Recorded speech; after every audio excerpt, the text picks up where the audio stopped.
नमस्कार, मी वसुधा विलास पाटील.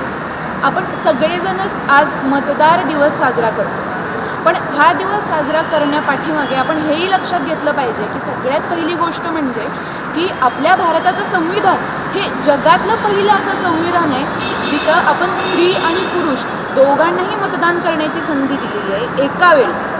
राजा आणि रंग असा कोणताही भेद न ठेवता 18 वर्ष पूर्ण असलेला प्रत्येक जण मतदान करू शकतो आणि प्रत्येकाच्या मताची किंमत ही एकच असते.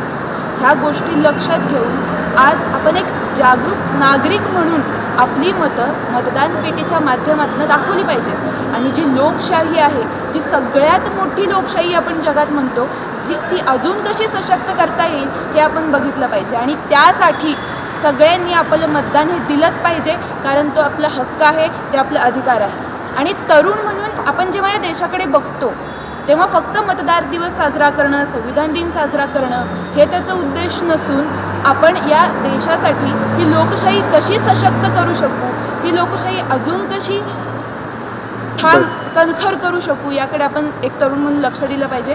धन्यवाद.